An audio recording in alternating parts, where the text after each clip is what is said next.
It's Monday on Your View. Welcome to the show. I am Moriah Afolabi Brown. As always, I have the ladies with me. Hello, Mariam Longe. Hello. How are you? Fine, thank you. So, I'm thinking like many Nigerians, we all watch Shantita. I My haven't God. watched it. Yes, everybody watches it. Whoa, I was so proud. So now, we cannot be using that, Nollywood movies. We can't do that anymore. Yeah, We can just say there's A-list Nollywood and then maybe there are B-list production. This was a fantastic production. Wow. Yes, there are plot holes or story holes here and there, but it's not enough to even highlight it, to take away from the brilliance that they produced. I was so proud of them, but of course, my heart to Chidimokeme. Everybody has been talking about Whoa! I was just wondering what this guy did. I mean, you watch someone and you think this is the person is exactly who it is. Oh my God, I was so proud. I agree. It was a good watch. I have my own reservations, but it's personal. But I think it was a good watch. Oh yes, I know on the morals and all those things. Those ones are other kind of conversations you can have. But if we're talking about production, I haven't.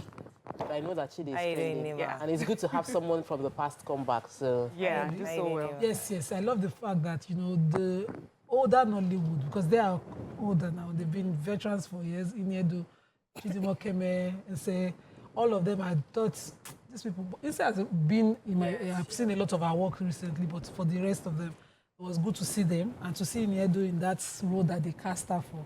She tried. He said that that kind of beating, when you shove some kind of beating, you don't recover in 3 months. So she get back up and get, do it over and over again for me.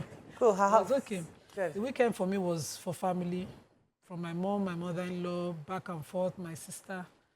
It's a lot of, I've been emotionally down, that kind of thing, yes.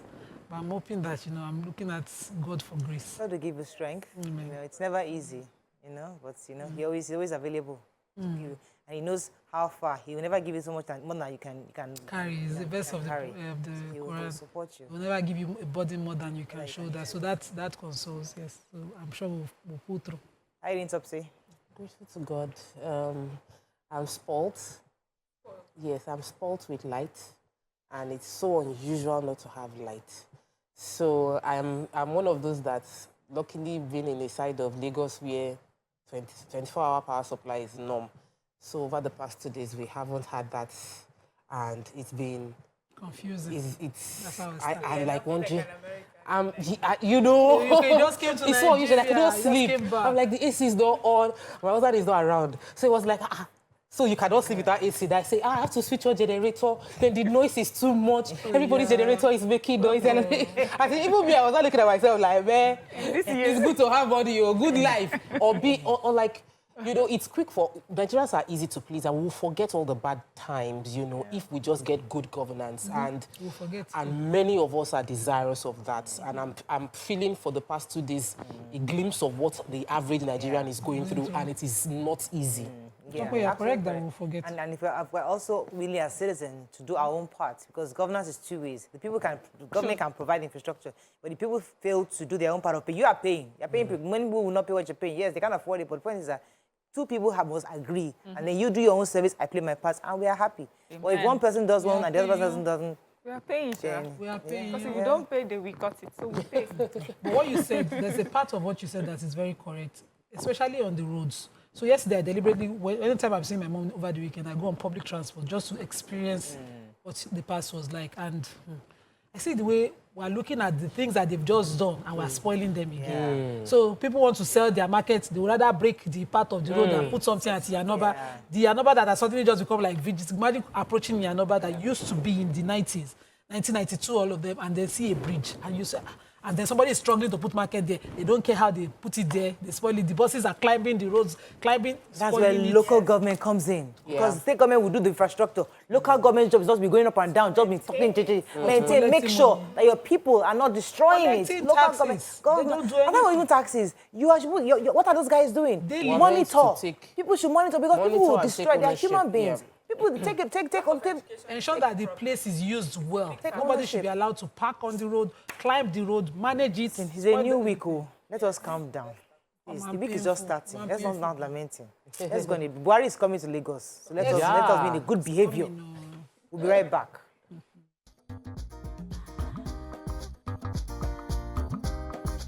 Stay tuned. Your View will be right back. All right, we're going to start with the nation.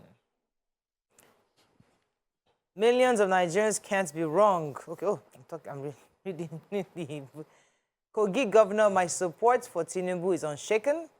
Buhari to inaugurate deep sea port rice mill in Lagos. Interest rate likely to go up as MPC meeting begins. Okay, which story? The other one you wanted to take, what's wrong with taking it? There. No, it should was a Oh, okay. my glasses.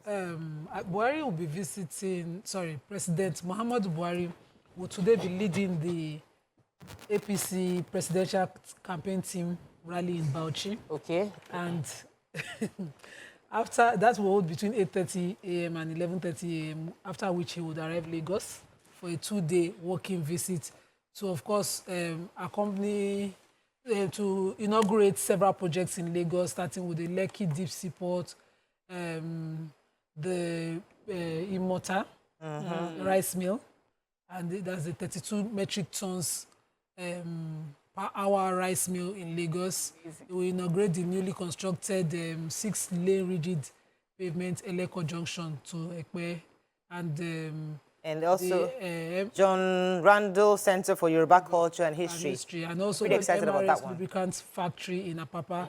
And finally, at our area of Lagos, the Lagos Blue Line Rail project in Marina. If you pass Orile this morning, you would think you're in another country. No one yellow bus at the bus stop. I fly like this. I was like, okay. They've cleared. Buhari is coming. The president is coming. Clear all the things out. We wanted the ladies to come, but we didn't get an invite, so we'll be hearing it in the papers. We'll take it. Read That's it, no problem. Anyway, Kogi State Governor Ihaya Bello has said that the presidential candidate of APC, that's Asiwaju Bola Tinubu, will convincingly win the elections. He said that first of all, also he was responding to a rumor that had been going around that says that he was no longer supporting the flag bearer, and he said that this is complete falsehood. He said that there was no even fire, talk less of smoke, and he's urging the INEC to look at statements like this made by media, false news, and prosecute them. That they are trying to derail the APC support. What they are doing is even highlighting Asiwaju even more. And he goes ahead to say that for them in the north, Tinubu has their full support. And he says my unwavering support is for Tinubu, and the Shatima 2023 is 100% undiluted, and that they in the north they have fidelity. They do not promise and fail. They don't deceive. And they're sure. He said, yes, he wanted a ticket, but God gave it to Asiwaju. And since then, he's just watched him and he's learning from him. And he believes that Nigeria will be better for it if he becomes president. I want to take the monetary policy. They said the interest rate is likely to go up. This would be the 5th consecutive increase from 7 monetary policy committee meetings. There's going to be a 2-day meeting, I believe, the 289th meeting and the first fiscal meeting for this year. And the conversation is going to be around the likelihood of increasing the interest rate. If we recall, the last time the interest rate was increased was November by 100 points to 16.5%. So analysts are assuming that maybe the CBN and the stakeholders are looking at it that the interest rate has been profitable in terms of its effect on the economy, and they want to do a marginal increase again. They're saying it's not going to be, it will be a dovish, slow hike in interest rates. They are taking into cognizance the fact that we have fuel crisis, we have a aggressive cashless policy and change of Naira notes, which means that a lot of money is being deposited in the bank, but there's likely going to be maybe a 50-point increase in interest rates. Okay, moving on quickly now to the Punch. Banks battle new Naira shortage ahead deadline.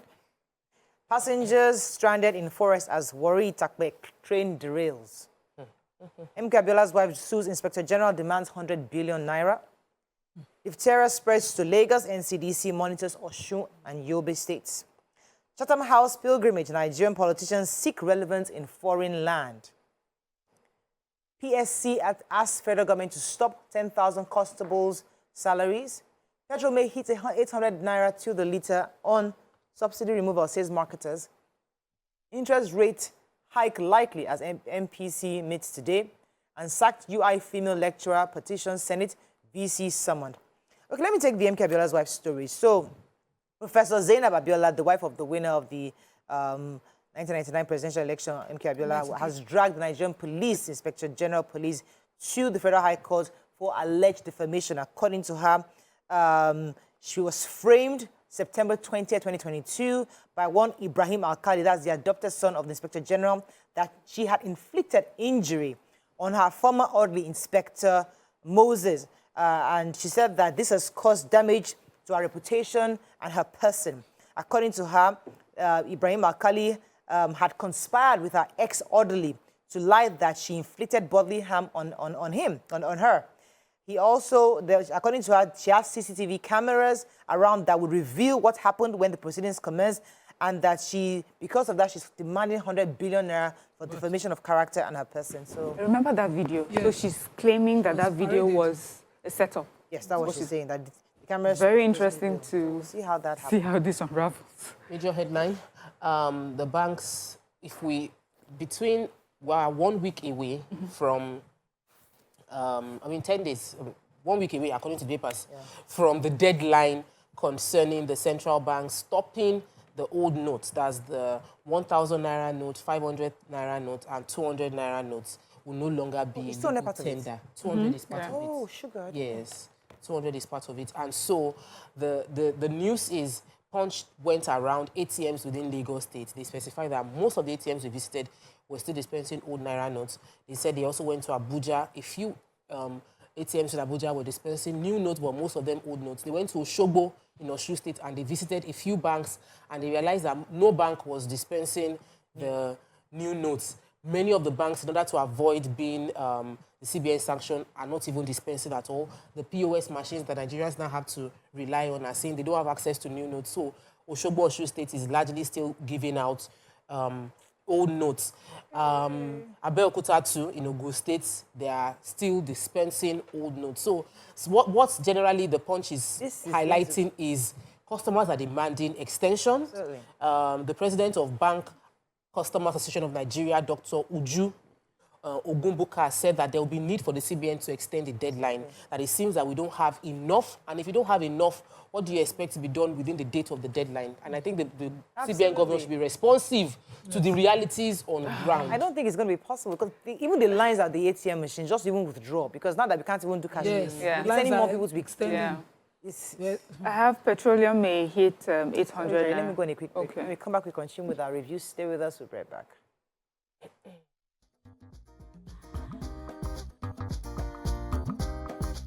Stay tuned. Your View will be right back.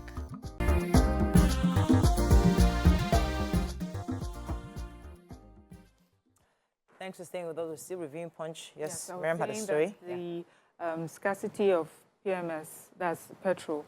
Of course, we know that's what we're all speaking of, but it's saying that oil marketers are saying that if federal government goes ahead to take away the subsidy, Nigerians should be kept abreast, of what it will mean, before government finally goes ahead to do that. It says because the prices may get as high as 800 naira per litre, and Nigerians need to be aware. It says as advisable as it is, since we've always known that federal government can no longer carry that burden, and we also know that NNPCL is the major only importer of PMS. It's important that Nigerians know that this is what it will cause. And also, they say that government, before they take away subsidy, need to make sure that every appropriate measure is put in place, infrastructure, and also the supply of petroleum products. They say that many times marketers are blamed,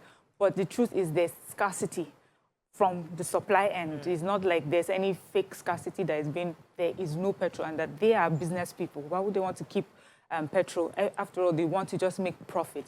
But that even from source, we're not getting enough to meet our demands. Then you say everybody keeps singing about the Dangote refinery coming along. That we should also remember there's a private-owned company. Second, it says most of the pipelines run to other neighboring countries, that maybe there's just one pipeline that runs through Nigeria. So to just explain it, like, it's not really going to feed our own demand. It's not built in such a way that it necessarily feeds Nigerians' demand alone, or even as the priority. And so the Nigerians need to be aware that this is what will consequently happen from the removal of subsidy. Okay, so another sad one, the Senate has summoned the VC of University of Ibadan, Professor Kayode Adebowale, over what they call an alleged assault, conspiracy, and victimization of a female lecturer, Dr. Adenike Ogushe, of the Department of Microbiology. And the Senate Committee on Ethics, Privileges, and Public Relations, as through their spokesperson, chairman, summoned the VC to come and explain to them why a court judgment reinstating this sacked lecturer is not being obeyed by the University of Ibadan. Sad, of course, is that, somebody has already gone to court, and an institution of learning that should be establishing, the culture of rule of law amongst its students is refusing to obey that court order. The Senate Committee has summoned the VC to come and explain to it why it's not being obeyed and why it is victimizing the female lecturer, who has petitioned that 7 years after she was sacked and after she got a court judgment reinstating her, the VC, the registrar of the university, have refused to reinstate her. And when they contacted the PRO of the university, she refused to address the matter on phone. According to her, she said, I cannot comment on Dr. Ogushe's case on telephone. Whether or not they can, on telephone or physically, let us know exactly why an institution of learning, because learning is how cultures are established, will refuse to follow a court order. She got judgment reinstating her. Obey the judgment already. Another issue of court order is between the Police Service Commission and the Nigerian Police Force concerning recruitment. The Police Service Commission has written a letter to the Accountant General of the Federation to halt the capture of 10,000 constables who recently graduated from the Police Training College, and they shouldn't be integrated into the IPPS platform. The conversation was because they've already gotten a court injunction that the Police Service Commission, that they are the ones meant to recruit, but even though the court had given power to them to recruit, according to the Police Act 2020, that recruiting should be done by the Police Service Commission, vetting should be done by them. The NPF has gone to the court to appeal as of September 2020, and they haven't. The commission had the mandate to recruit constable. The Nigerian Police Force has gone ahead to still be recruiting constables. So in 2020, they recruited 10,000. 2021, they recruited another 10,000 under the administration, the IG then, Musiliu Smith, who resigned in September 2022. And now all those 20,000 don't have a letter of employment from the Police Service Commission. So now the Police Service Commission has said that they should stop paying those people's salary and they shouldn't put any other person on salary unless they have letters of employment from the Police Service Commission. While the Police Service Commission is trying to resolve its issues with the Nigerian Police Force, there will be about 20,000 to 30,000 people who have gone through training who will now be wondering where they stand and if their salary will be coming through next month. Okay, let's move on quickly to Daily Sun. Aftermath of APC media team attacks. Fuel scarcity bites harder as marketers abandon cargoes over new charges. Redesigned Naira, banks fret as CBN widens sting operations. Presidential election, northern governors and I solidly behind Tinubu, says Governor Bello. Diphtheria deaths hit 34 as Kano registers 100 infections. 300 passengers stranded as train derails in Kogi forest. Okay, I was going to take the train. Okay. So about 300 passengers were stranded in Kogi amid public fears of their safety and security. We're happy that all 300 were safely rescued. What happened, according to us, was the train was departing from Warri Itakpe, and was reportedly derailed somewhere about 20 kilometers into the journey. According to sources, I think it was the NSCDC were able to send in the vehicle to pick up and to rescue all the passengers who were stranded. And also the community vigilante were immediately also drafted to the accident point to assist the local government and the chairman to help rescue all passengers. It was actually 148 passengers, 30 crew members were evacuated to safety, and they also conveyed to their various destinations. So that's a good thing. We're not really sure exactly what caused the derailment, but various reports, unconfirmed reports, are saying that possibly people actually removed tracks. We can't confirm the story, but this is part of the problem we're seeing of infrastructure. So government does one part of providing infrastructure, and people possibly sometimes steal some of these tracks for their own personal use. So but this is the same train that was attacked at Igwebe, and 20 passengers kidnapped. If their route needs security and opening up, because in the story itself, it's still saying thick forest between the states that is traveling to all the way to Itakmewori. They should open up those communities by building, creating housing, creating institutions around that place to reduce the isolation that would encourage criminality. Okay. Let's move on. Yes, diphtheria in Kano State. I took it last week, and when we took it, it was like this was just happening in Lagos, in Kano. But now there are cases that have been reported in Lagos, in Yobe, and Osun states as well.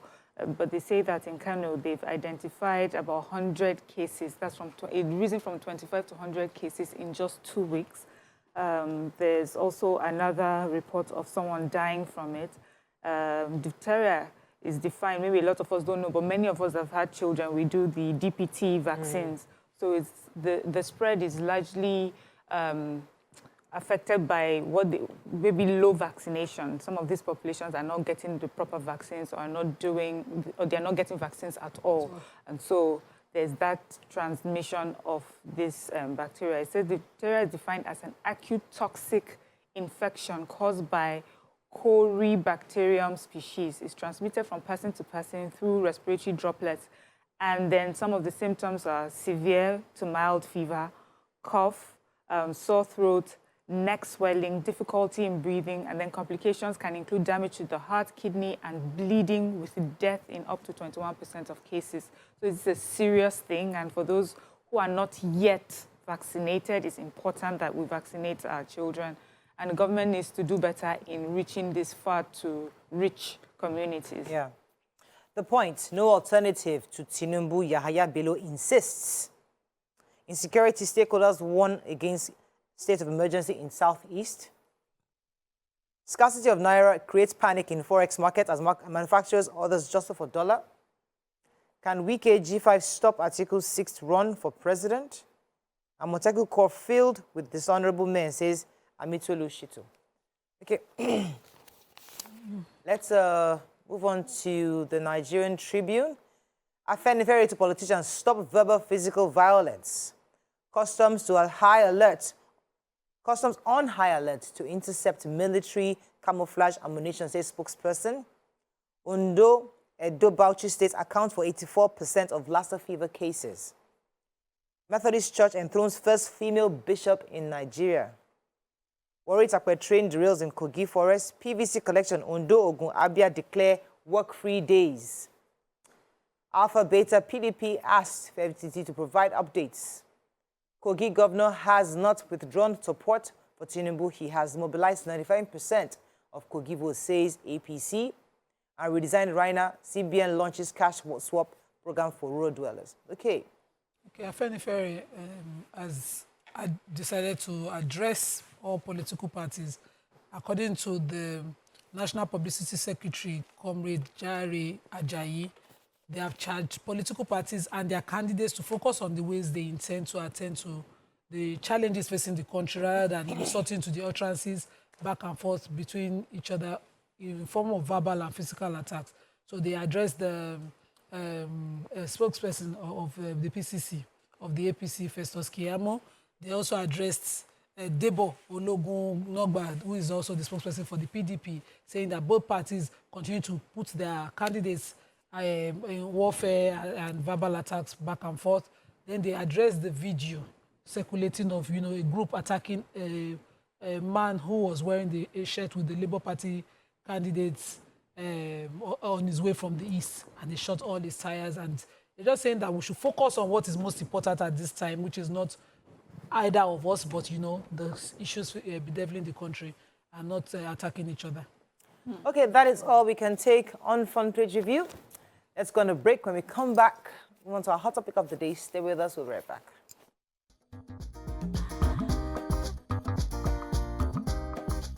Stay tuned. Your View will be right back.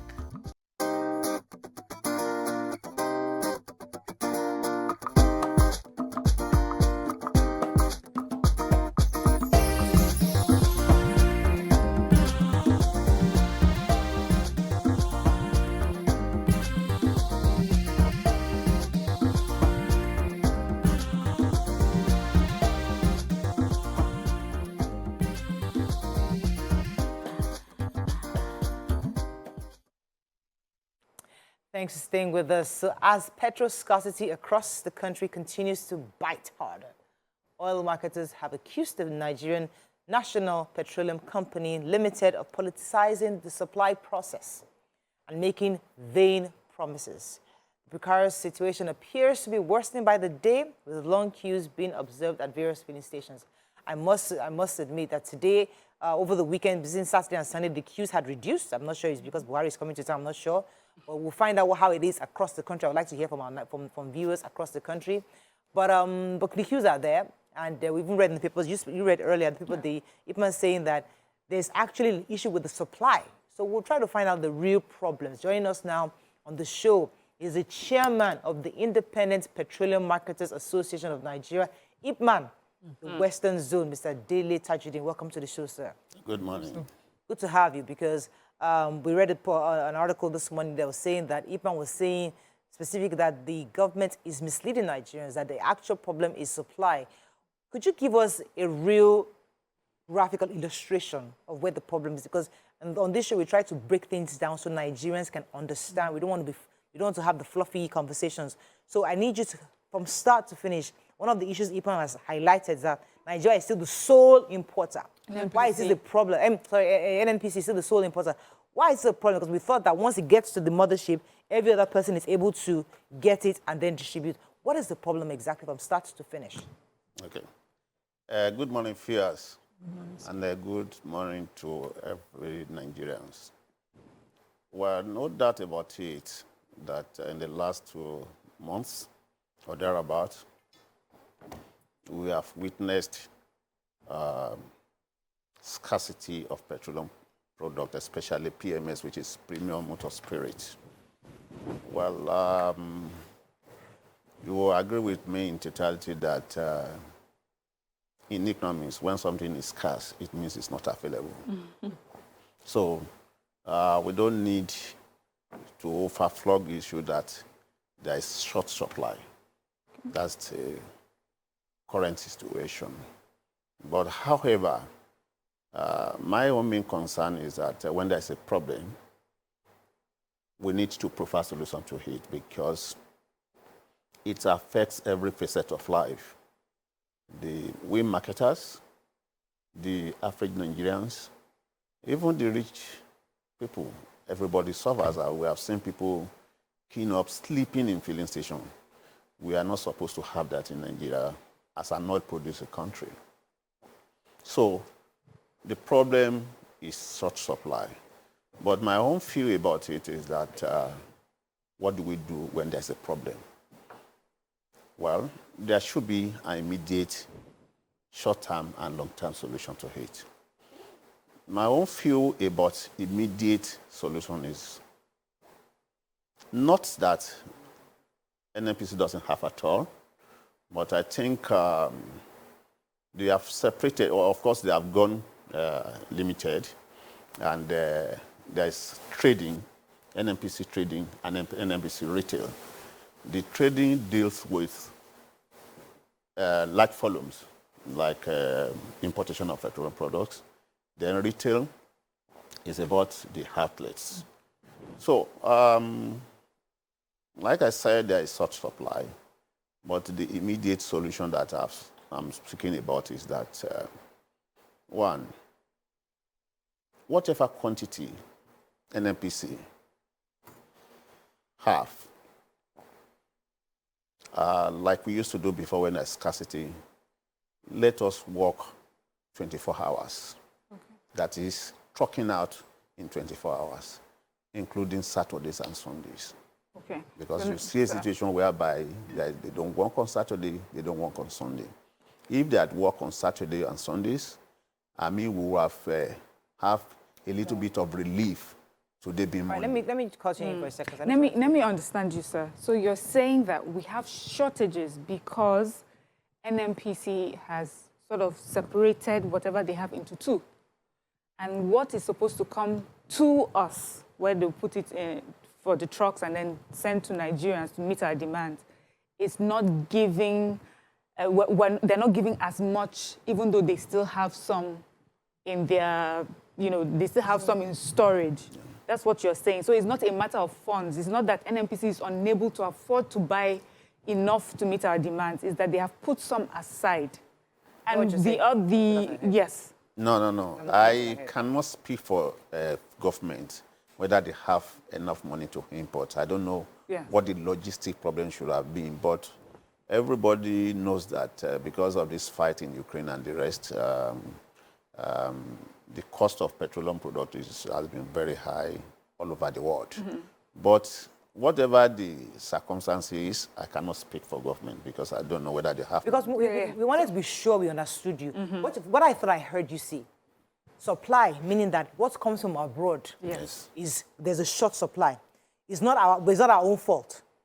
And again, the crude is also expensive because of the war that is going on across the world. So what we get, what comes to the mother ship is short supply. That's what you're saying.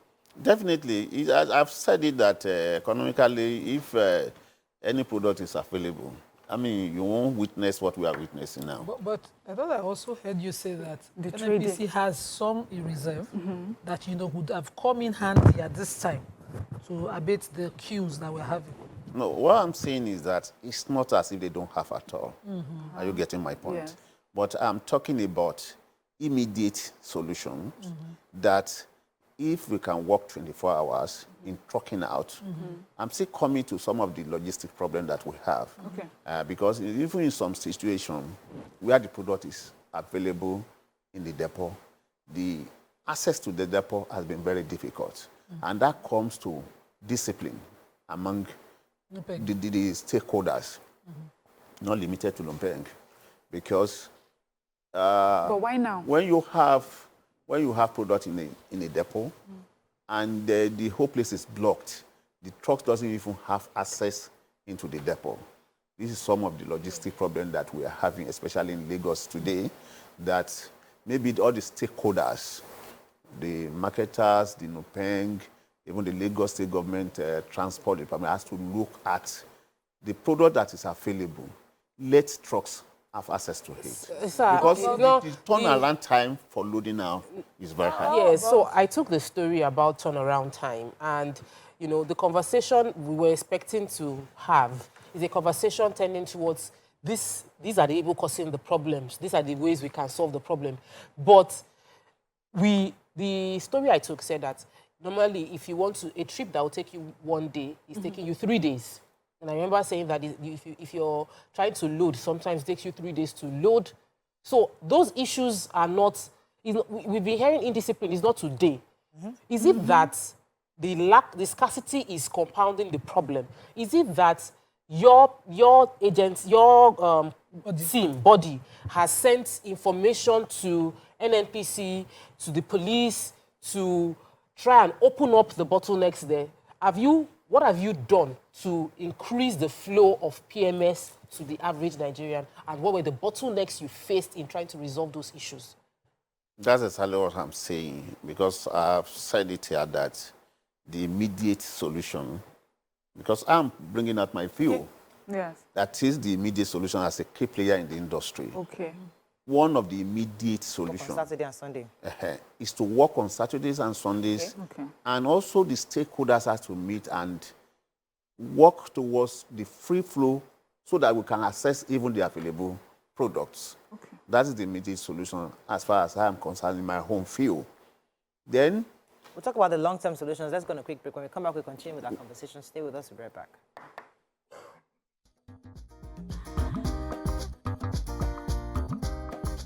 Stay tuned. Your View will be right back.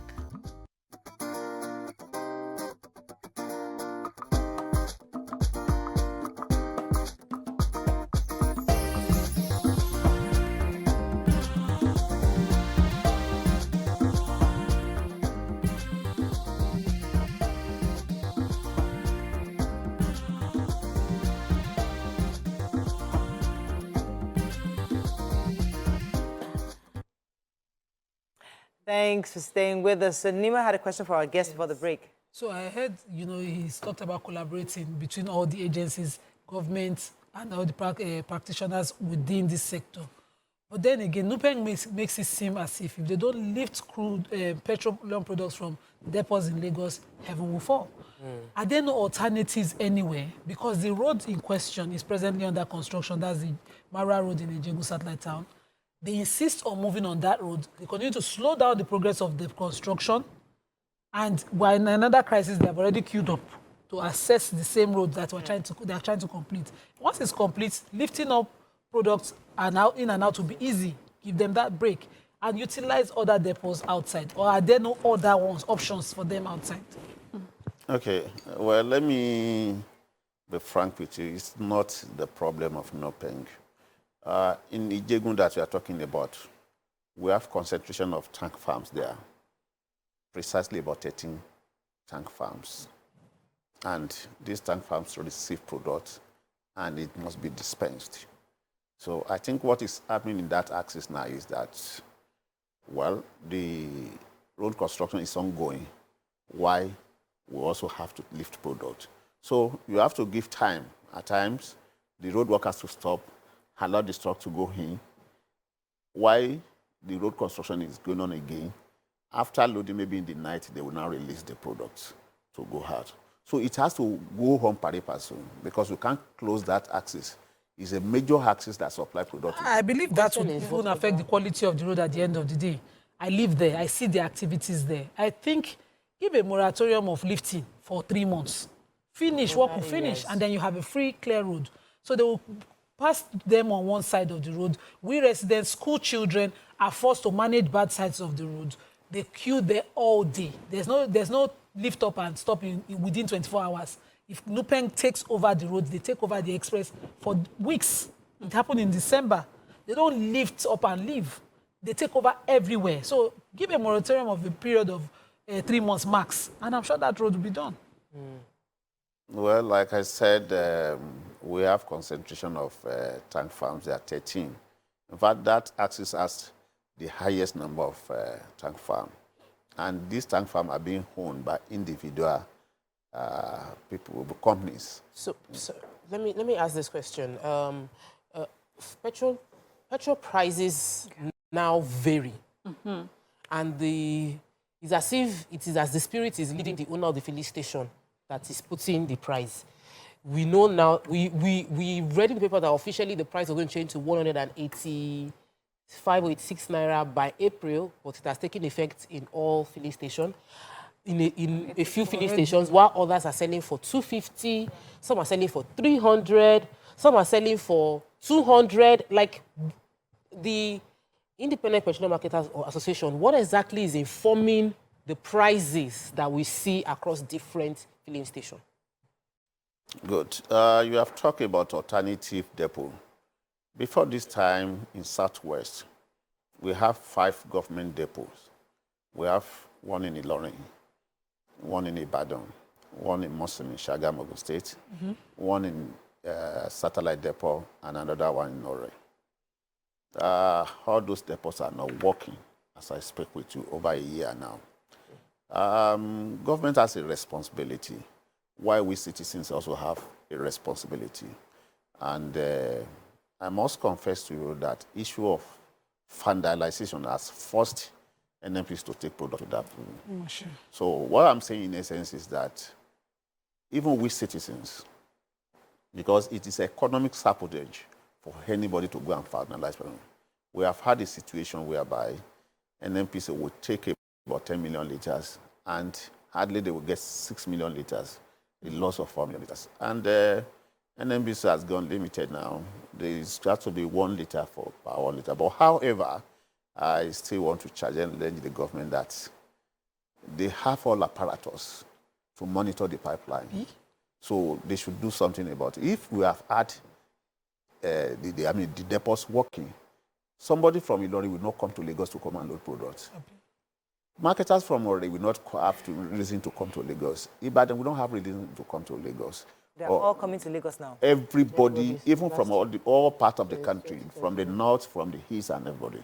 That's why we have the problems in Lagos. Let me take this caller. Good morning, Hassan. Hassan, good morning. Are you there? Good morning, everybody. You're live. This is a national issue, and all of us wear the shoes. The real issue is this. The chairman of IPMAN, Mr. Tajuddin, with due respect, you are not telling us the truth. And you are not fair to the federal government of Nigeria. Because right from day one, when we go down history, you are referring to our problem as problem of Ukraine and Russia. Ukraine and Russia are not the sole refiners of petroleum products in the world. We have Rotterdam, we have India, we have many countries. The federal government has been trying to import oil. You people are busy and pitching federal government to increase the price. Recently, not 2-3 days ago, it was you impeached the federal government to increase it to 185 naira.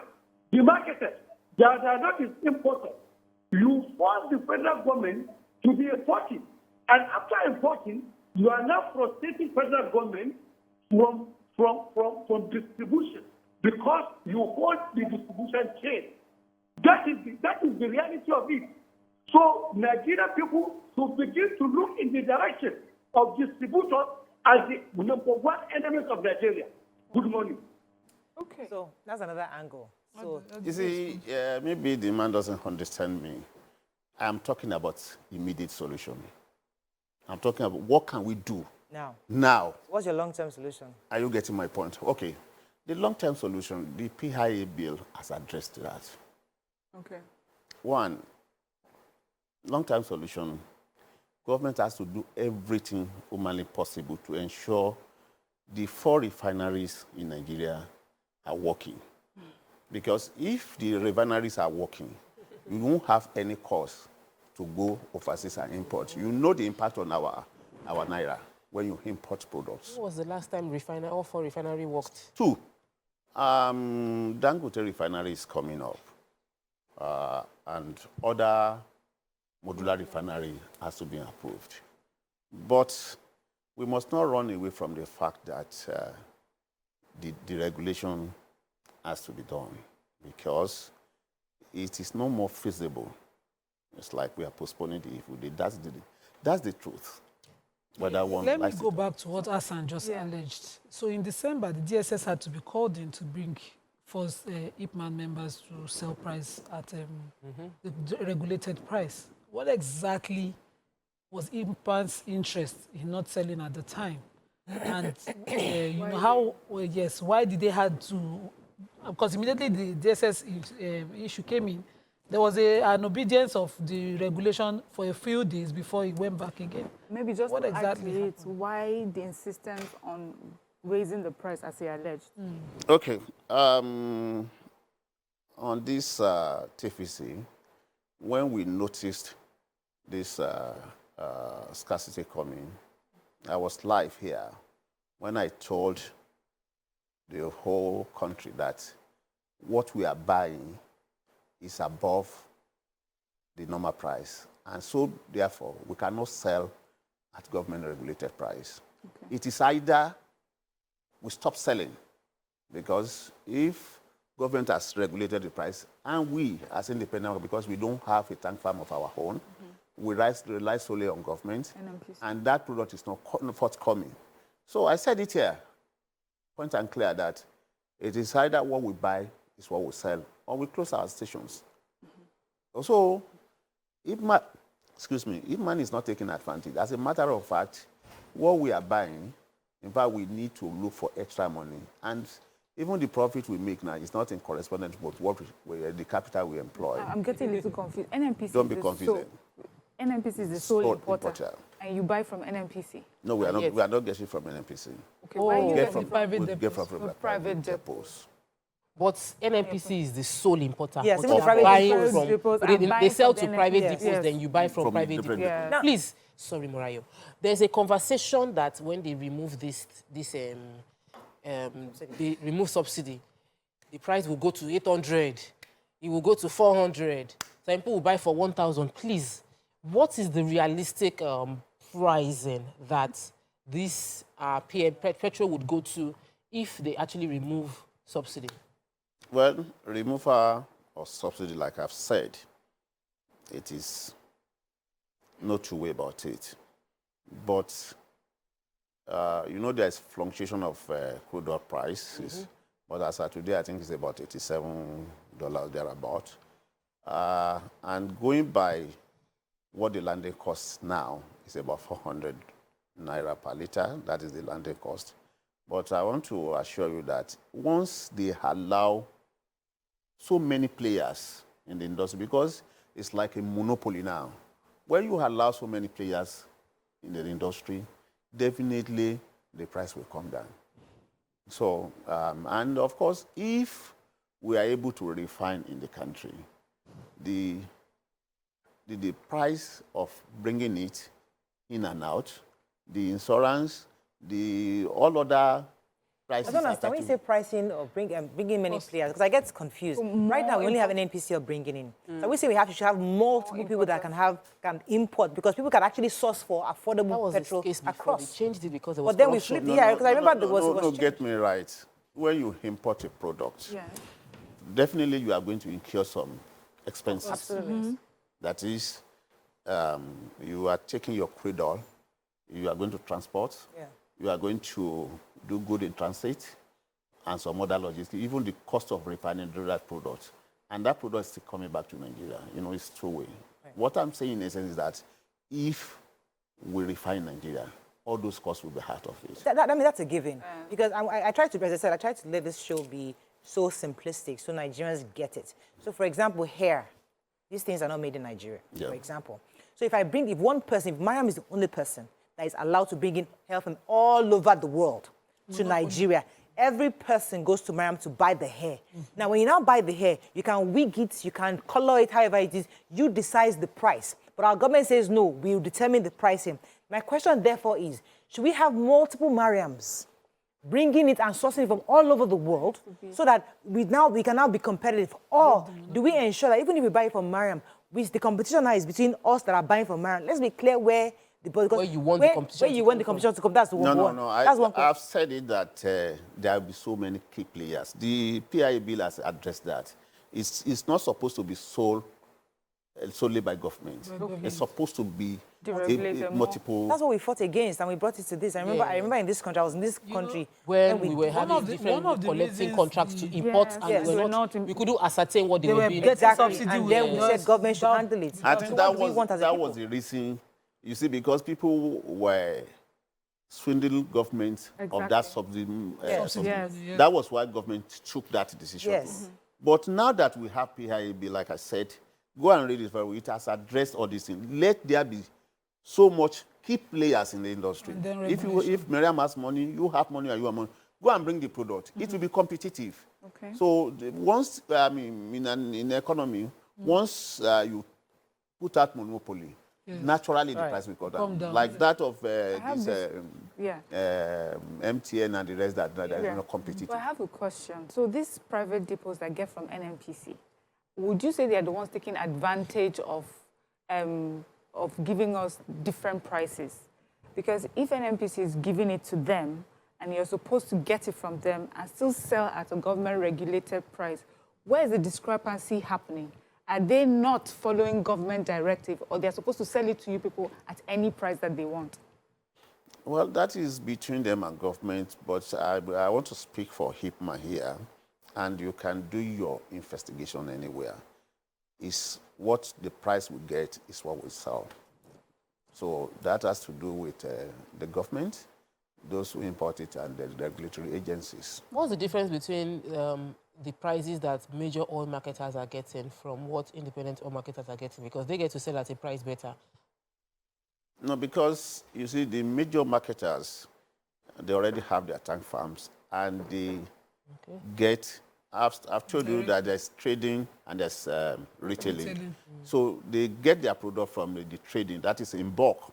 Like they can get 30,000 metric tons en block, and they have it at that government price. But we don't have. That's why we have said it in independent market that give us a level playing ground. We will be able to compete it with anybody, but we don't have that level playing ground. Okay, so I remember very clearly that, was it in October, when they told us that Port Harcourt refinery will be ready by December? Can you confirm if it has been refitted? Because I was told that 60,000 barrels per day was its capacity, and that by December 2022, it will be functional, hopefully to reduce the importation. Do you know if this is true? I'm not in position to say that. I don't have knowledge of that. I think the right people to ask is the NNPC, the level at which they have gone about. Right.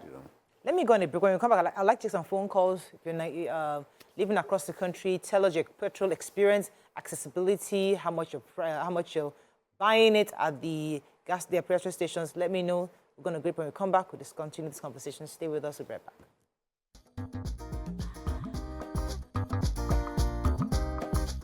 Stay tuned. Your View will be right back.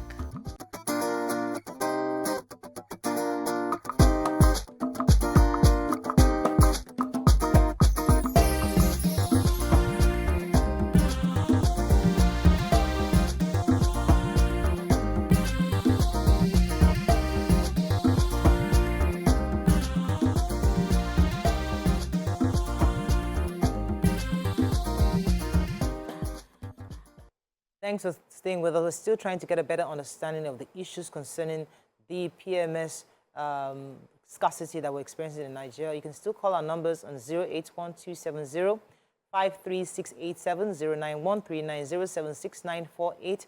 You can also tweet to us at TVC Connect. Please hashtag YourViewTVC so we can read your tweets. So as I said earlier, it's a no-brainer that once we have all the refineries working, once we have the depots functional, we won't have this problem again. And that's why you said there are mid-term solutions and there are long-term solutions. Exactly. Now, these mid-term solutions of trucks working around the clock, why is that a difficult task to achieve? Especially now that we're having issues with scarcity. Shouldn't you think it is almost a given that most of these trucks should be working around the clock? Why something has to be discussed and agreed and deliberated upon? You see, that's why we are human beings. When, like I said, when there's a problem, you know, the stakeholders need to sit down and discuss the immediate, like I've said. There's too much sitting down. Maybe somebody needs to get fired. No. You see, Business? the tank farms is being owned by individual companies, while some are being owned by governments. But we, as marketers, we don't have that powers to force people, but government can do. So I'm advising government today that they should look at that let us do work round the clock and let us work on Saturdays and Sundays. That will definitely help the situation.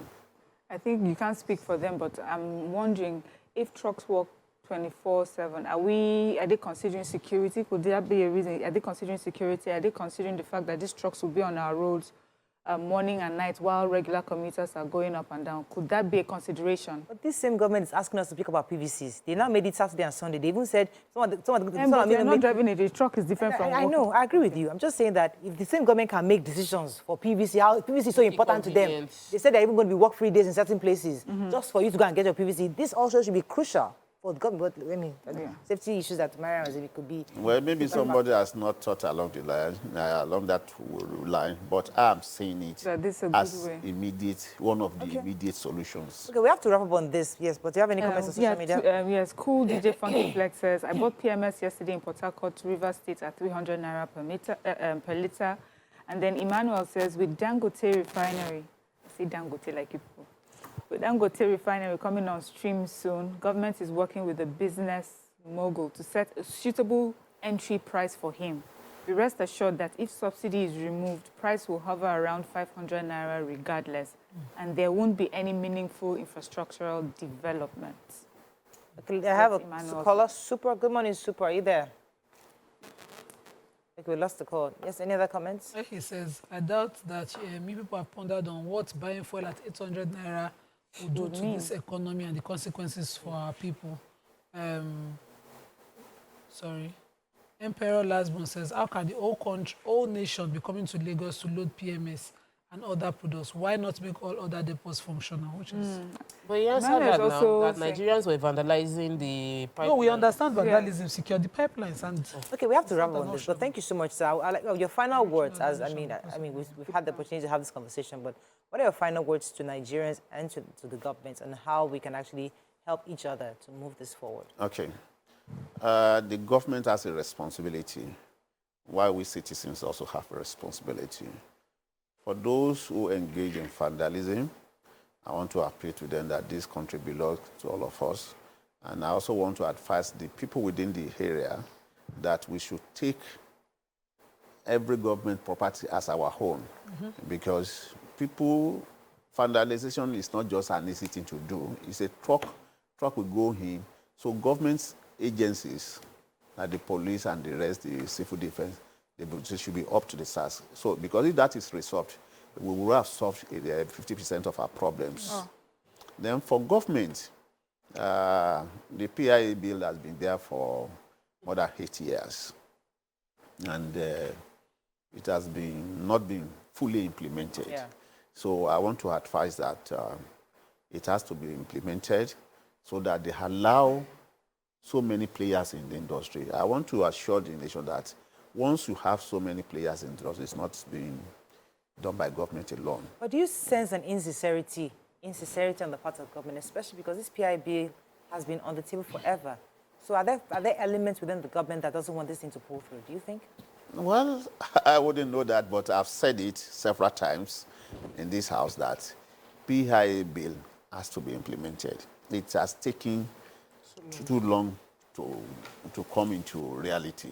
So something has to be done about that PIA bill so that all of us can see it. They have deliberated on it. We have spent taxpayer money to work over that. Yeah. So it has to be implemented. So once it is done and there's full deregulation, I can assure you, because this product we are talking about, even at the regulated price, at this price we are talking about, government still pay transportation.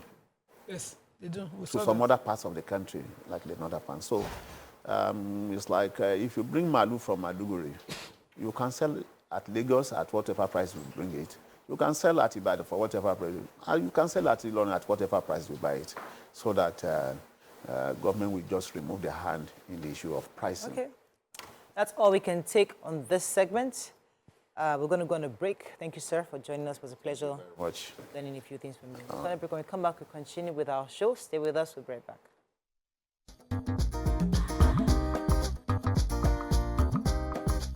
Stay tuned. Your View will be right back.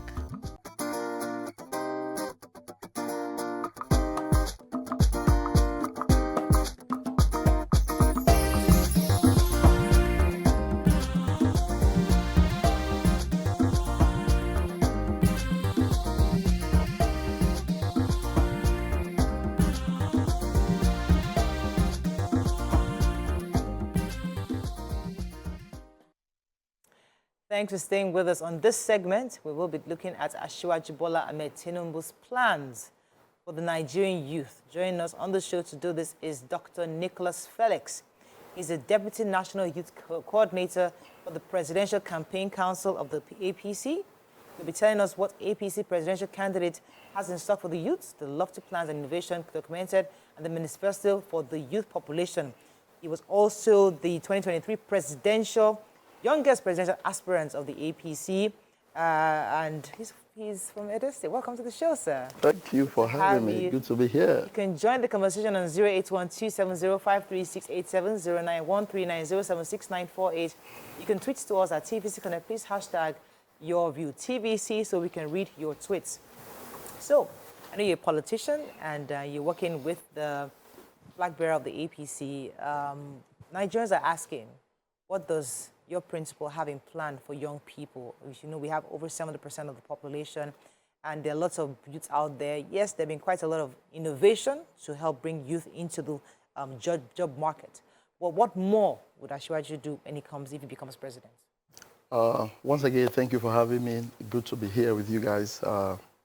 If you look at the manifesto, I think page 59, it's quite detailed what Asiwaju is going to do for the Nigerian youth. First of all, let me speak on the political side. He has promised that he's going to give 3 cabinet positions to youth under 40 and 6 more to youth under 50. That's already 9. This is the first time we're hearing and have, something like this. Can't remember any administration where we have youth as ministers, where we have youth in the administration. So for me, this is very huge. This is very big. And this is one of the reasons I actually contested for president, especially when the fee came out, it was quite high. We needed a youth representation. And to hear our candidates promise to support the youth in this regard, I think is very, very, it's exciting to us as youth. And also, in the entrepreneurship side of it, if you look at, everybody's not going to be a politician. Everybody will not get the ministerial position, as it were. But there are policies he has proposed. There are things he wants to do to enable the youth to be able to get loans. These days, if as a youth you want to get loan, I'm sure they're going to ask you for your father's land, your father's property, for those who have to even give. But now he's going to have an executive order whereby youth are able to get loan from the bank operating the credit system. You know, I've lived in America for over 19 years. I understand the way credit system works. That's how we are able to succeed. In America, you graduate, you have a little job, you're able to get a credit, you can buy a car and pay gradually. You can get a credit card, you can buy a house and pay gradually. But these systems we don't have here in Nigeria. So these are some of the things Asiwaju is promising. And I think Nigerians should be excited about it. Let me do a follow-up to that, because I know that government always has good intentions. And I know that I think it was during Jonathan's time where they tried, is it the You Win, where the intention was to help people with money. But some of them didn't repay that money. You even have that with the Buhari's administration, anchor borrowers. You give people money for farmers to be able to, and even connect them to suppliers or who are going to buy off them. And some of them don't return the money. So it's one thing to have a great idea. It's another thing to actually get young people to use this money accordingly, to use it for what it's supposed to do. Aside from the great policy, what else do you think can be done to get young people to actually key into this and own it, such that, that as they give back, they're also using that to help other young people? You know, like I always say, we are still on planet Earth. We are not in heaven yet. So no matter how the great plans you have, everybody who takes student loan in America don't pay. And this is why organizations like banks, government agencies, they are able to write it off on their tax as losses. So we do understand that there are side effects. You give farmers loan. It's the same thing all over the place. So I do not expect it to be different here in Nigeria. That does not mean the government should not help, because there are people who are going to benefit from it. That does not mean students should not be given student loan to be able to go to school. Now, for the youth, of course, this money is not going to be splashed all over the place. If you look at the manifesto, what he wrote was qualified youth. You know, people who are qualified, talented youth. So this money is not you line up in the bank and you're going to get it. For people who are going to use it for the purpose of it, they are the ones who are going to qualify to get it. I think that's a great helping hand for us as youth. So I hear Nigerian youths all the time on social media, everywhere, shouting, it's the time of the youth, the time of the youth. How prepared are Nigerian youth for this time that they are claiming is the time for the youth? Do you, as a, the youngest presidential aspirant at the primaries, do you think that it's the time of the youth and we're ready if these responsibilities are given? Of course, we're more than ready. You won't know if we are ready until you have given us the opportunity. Like I always say, our fathers are supposed to prepare the future for us and also prepare us for the future. I use a perfect example of the relay. When they are running a relay and they're about to pass out the baton. Do you know they don't call somebody from the stage? No matter how gifted you are and you're sitting down there, they're not going to call you to come. They hand over the baton to the people who are also running with them. So we are saying some of us can win elective position, but we can be appointed. You know, appoint us, those who are elected, and we have to be trained to be able to, take over when the time. But I think we are much ready. Some of us have succeeded in the private sectors. You have youth today who are doctors, lawyers. I'm a pastor and also a very successful businessman. A pastor? Yes. Oh, really? I own churches in America, here in Nigeria. Churches? Yes, we have branches all over. I'm the general overseer. If we have succeeded, build multi-million-dollar businesses, why can't we succeed in the private sector? Like I said, now, I said this sometime on channels as people were speaking against it. I believe pastor is the hardest job. Apart from a nursing mother raising a toddler, the next hardest job on earth is a pastor. If we can do it, this is a piece of cake. I think we can also do this. Talking about what you can do is the fact that, you know, as we mentioned, Nigeria is largely made up of the youth population. But, you know, we're getting closer to the election and there are many voices, and this is the youth across, they have different affiliations. What is the Youth Council of APC doing to appeal and galvanize and persuade and draw in youths in Nigeria? Yeah, the APC, we're speaking to the youth. We're speaking to those in the APC youth. We have a lot of youth in APC. The national youth leader, Dayo Israel, is doing a lot of traveling from state to state. The national coordinator of the PCC, Governor Yaya Bello, we're also organizing programs. We are speaking to the youth. We are using every avenue like this to address the youth. But, you know, this election, a lot of the candidates, all of a sudden, they have woken up that youth are important. Youth are driving the narrative in this election. And what we say to every youth out there, you know, these are politicians. I hate to call myself I'm the unusual politician. Let me put it that way. Politicians all over the world will always tell you what they want to do. They put out all these promises. I want every youth out there to look at the antecedents of these politicians. They are telling you they are going to make youth cabinet ministers. They are saying all this. Let's focus on the man who has done it in the past. That's the key message here. Because politicians can say anything we want to hear. Let's focus who, among these candidates, like I said to one, your candidate, show me one person as a young man, when he was governor, that he raised. Show me one person as a vice president when he was governor, even after when he was vice president, that this man has empowered to become somebody in the society.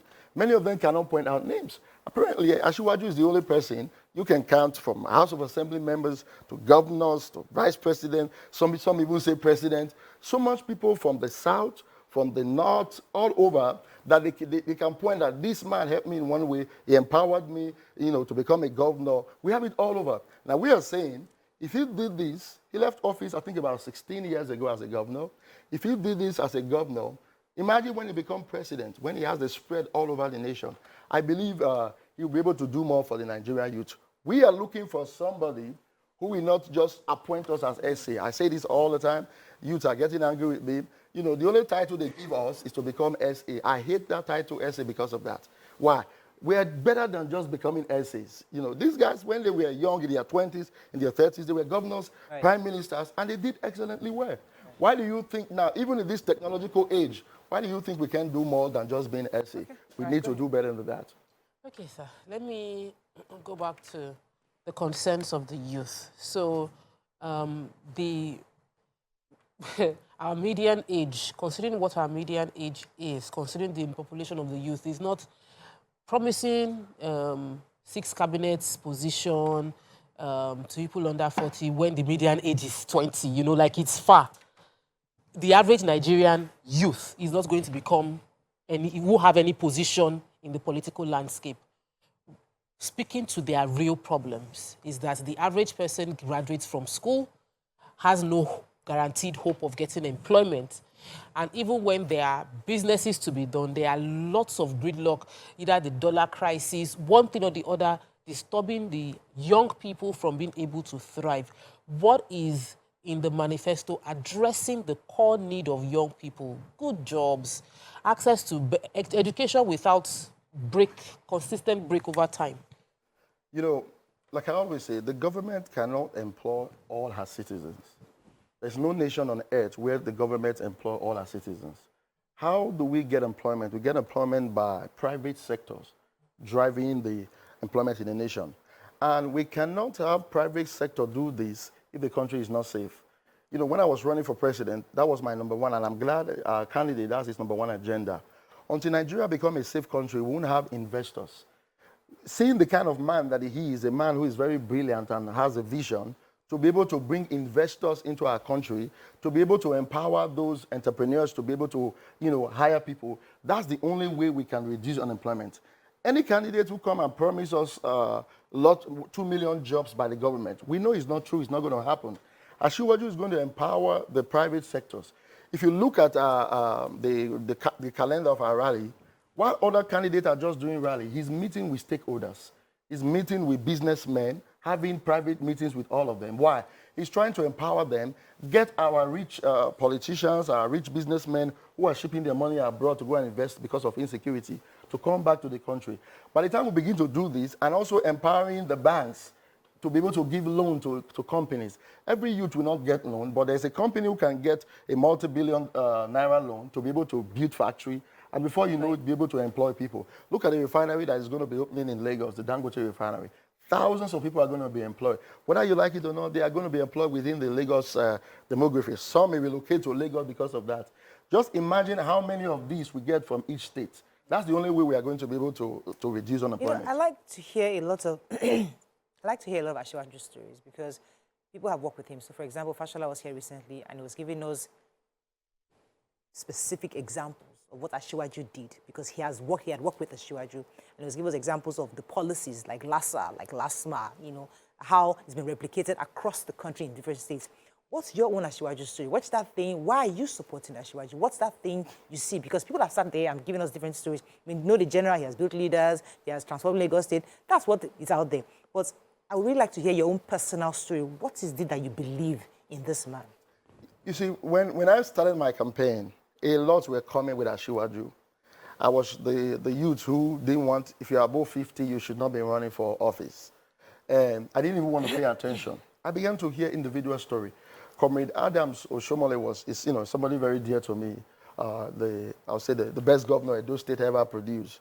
And we sat down several times. I heard stories. I heard so much individual stories. People were convincing me because after the election, I shut down. I said, I'm not supporting anybody. I'm not going to support Asiwaju, especially as a pastor. He picked a Muslim vice. This is it for me. We began to have our personal differences. I was listening to people speak, the people who don't know each other, telling me different stories. I said, okay, there's a parable in a pigeon. They say, I where they cry, still they see road. In as much as you are sharing tears, we can still see, we can still hear. Let me, relax and get to know what this man has to offer. I began to listen to him, Google much about him. I saw when he had to pay the WAEC school fees for all the children in Lagos State when he became governor. That got me very hard because I knew how difficult it was for me to go to school in Edo State. It's a long story. Today. And I said to myself, how many governors can do this? I could just be, I was imagining when I was looking for money for WAEC, if the governor of my state had paid, probably I would have named my child after him because that was something very serious at that time. So I began to hear stories until I met him. When I sat with him, I met with him 4 times. The first 3 times, I didn't say a word. I wanted to hear him speak because I need to be convinced before I move. Right. If I'm not convinced, I'm not going to come on TV or go on my social media page and say a word. I began to hear him. The first time, he apologized to me about something because after the election, he met other candidates, and I was angry that he didn't come. Is it because I'm the youngest? Why would he not come? He said to me, oh, I'm so sorry. The manner at which he said it, I said, this is Bola Ahmed Tinubu. He's the presidential candidate of our party. By age, he's old enough to be my father, telling me I'm sorry, and he meant it. I was like, wow, this is just like my dad, very humble. He doesn't have to. I don't know if I would tell you, if I was the one, I would have said I'm sorry. That alone got me. I said, okay, this is the person we need to work with. Then I started asking questions. So what are your intentions? I remember one of the time, for 45 minutes, we spoke. I said, as a pastor, I'm concerned. People said you picked the vice presidential candidate as a Muslim. Are you trying to Islamize Nigeria? I know exactly what he said to me. Have I Islamized my home yet? We began to talk. I was convinced. And I started asking questions upon questions. And the day a man told me a full story about him, and I compared it to how we met, I said, I think this is the right man for us to support. And especially for me as a youth. I've been advocating for youth in governance. We have been marginalized for so long. And he promised that he was going to do all of these things. Now, if he did it while as governor, and even after leaving office, It has become a lifestyle. I think this is the man we ought to trust. Not just because he's saying it, because this has become a part of him.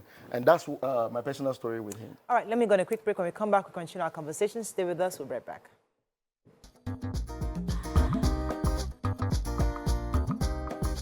Stay tuned. Your View will be right back.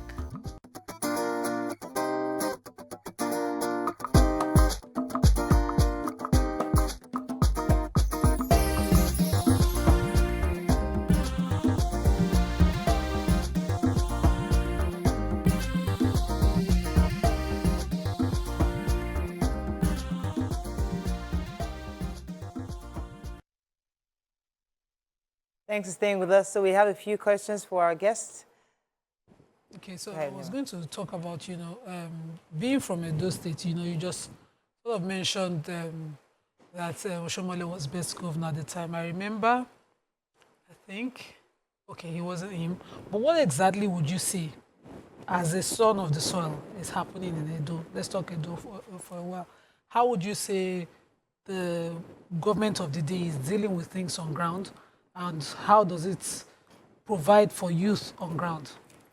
During the last election, Comrade Adams, His Excellency Oshomole, did warn the Dolites not to vote for this current administration. But many did not listen, and now we are seeing the chaos. The governor has turned Edo State to be something else, whereby even within the PDP, there's rancor, there's fight, there's division. So I believe it's time for APC to take over Edo State and bring peace back. And we're going to begin with this presidential election. We are canvassing. For the past few days, Comrade Adams has been touring the Edo North. And we're beginning our war tour, I think, tomorrow in Edo Central. And APC is going to win Edo State. That we are very sure. The governor, of course, everybody knows it, including those who are PDP. If he contests for House of a class rep now in Edo State, I don't think he's going to win because they have seen the damage. Everything Adam told us this man was, that's exactly what has played out now in Edo State. So we know we are going to win the Edo State for Asiwaju. So I want to ask a question.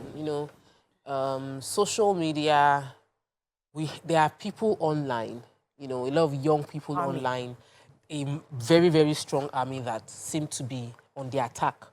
What's the PCC for APC doing to reach out to this group of aggrieved people online who feel that APC candidate does not speak for them, cannot speak for them, and how are you reaching out to them to ensure that you're not just saying, okay, let's leave them, let's follow these people that we know are our own?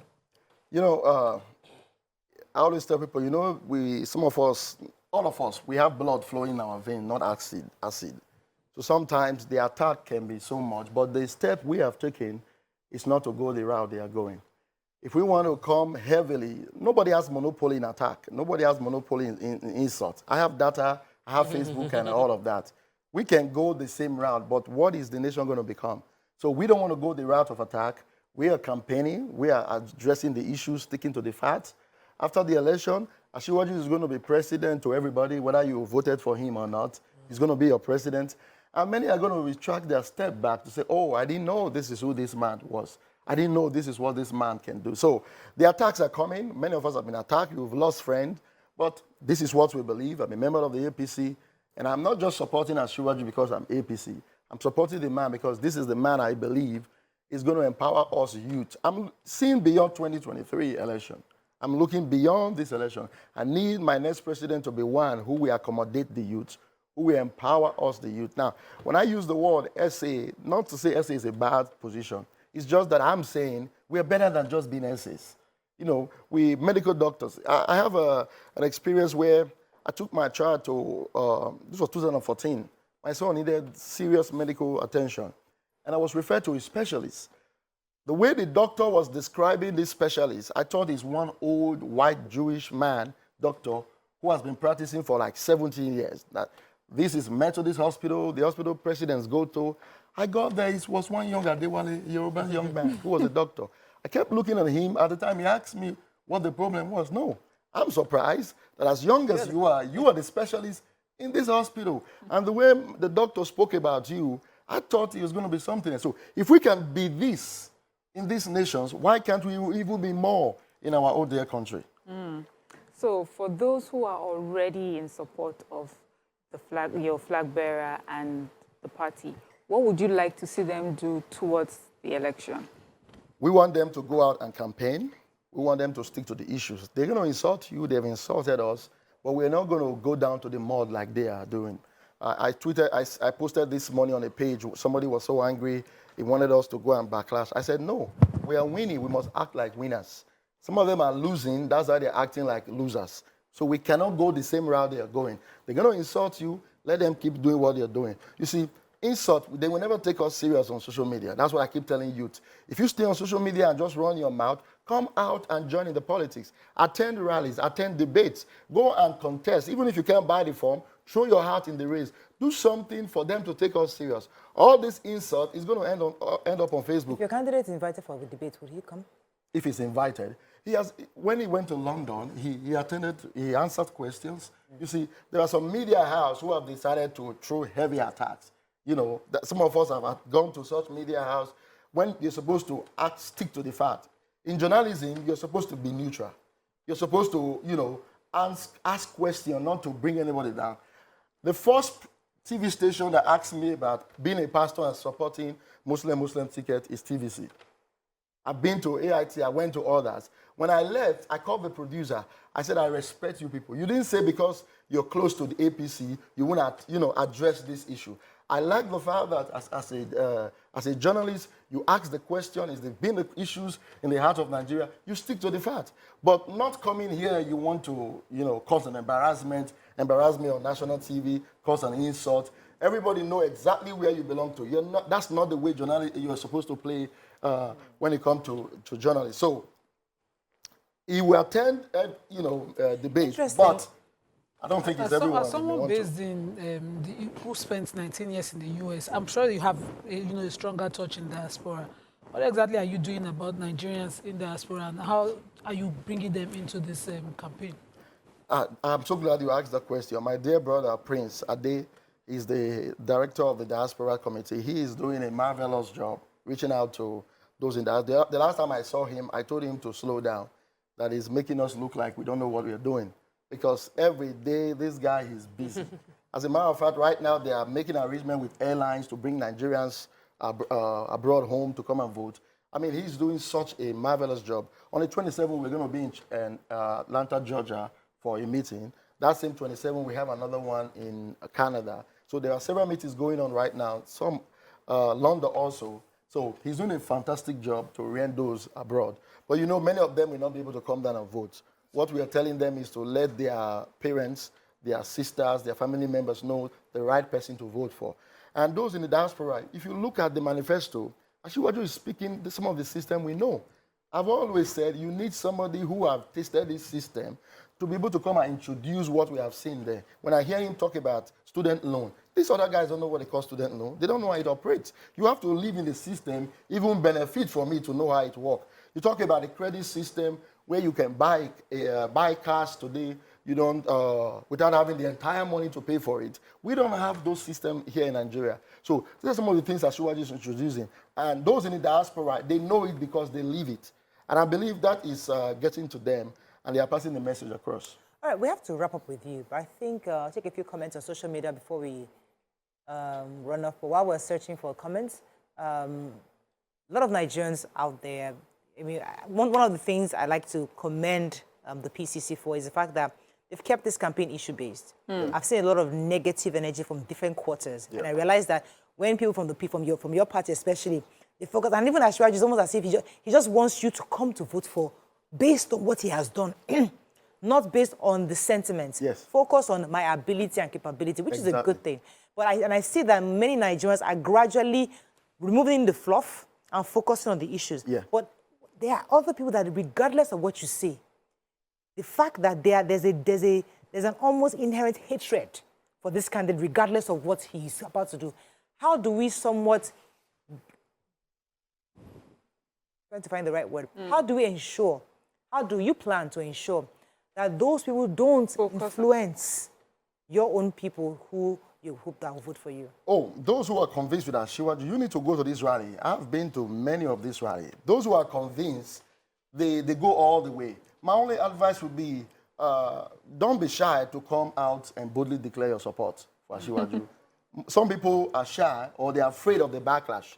Some of us are not afraid. We'll go on any national TV and declare our support because we've come to know what this man is capable of doing. What we have seen, because of the attack, many people decide to stay low. They will only speak in the midst of, those who also support Asiwaju. But I want to say to them, go out, don't insult. We have been able to keep the issues, the campaign based on issues. We have been able to stick to the fact. But the media has changed the whole narrative. We have some media houses who all they see is the negative part of Asiwaju. For example, just like you said, all over the world, a lot of media houses they all have leanings. Even your American that United, CNN, Fox News, CNBC, everybody, we all know their leanings. It's not supposed to be so. Yeah. It's the ethics of journalism. Right. It's not supposed to be so. Doesn't make it but right. Look at Chatham House. I was watching on TV, and I saw what Asiwaju did. I was very excited. But this is leadership. This is the kind of thing we want. But a lot of people took it negatively. But another candidate, all of a sudden, probably loved what he saw, decided to do it. And everybody now is mute. They kept quiet. So negative media news have been the one changing the narrative. Yeah, but you know that your party can raise it with INEC as well as with NBC because all media houses are regulated, at least TV media houses are regulated on NBC, and there are codes that are supposed to control that. So, because I see a lot of complaints on both sides, and I feel we can decide, let's not turn it into rough fights. Go legal. INEC usually after the elections. That they can then do all of that. Yeah, we can't be distracted. There's so much going on. Everybody's focusing on last night. We have to run. Thank you very much. 8:30 this morning, campaign is going on. Nobody have time to come and be pursuing them. After we win, final words, we got to wrap up, obviously. Nigeria youth, go out there and vote for the man we trust, not the man who is lying to us, not the candidate who wants to sell our refinery. We refuse that to happen. We will do everything possible not to vote that candidate in. Asiwaju is the right man for this job. Let's vote for him. Okay, that's all we can take on this segment. We'll see you tomorrow. Bye for now.